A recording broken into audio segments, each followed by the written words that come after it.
dengue control is the responsibility of each and every citizen of the society, because the dengue, the disease spreads mainly by the mosquito bites. Okay, so the Aedes aegypti mosquito is the vector for the dengue virus, and when the mosquito bites, the dengue may catch on to the person, and the same mosquito, after biting the dengue patient, if it can even cause disease to many other people, 7 to 8 people can spread the disease.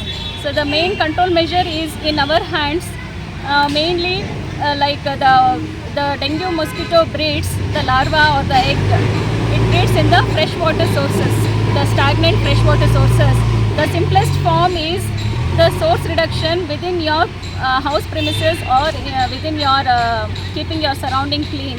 The source reduction will be mainly by just discard the water that has been stored in the containers for the long time, maybe for more than 5 days, where the dengue mosquito can lay the eggs. It can develop into larva in the fresh stagnant water, and then that only will be causing the dengue disease when it becomes the adult mosquito.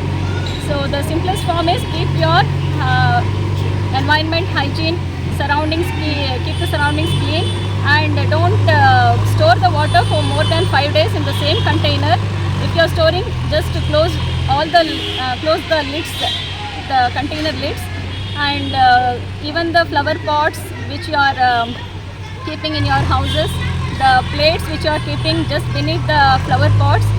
If the water storage is there in those plates also, please discard those water, and don't keep the plates under these flower pots until the rainy season gets over.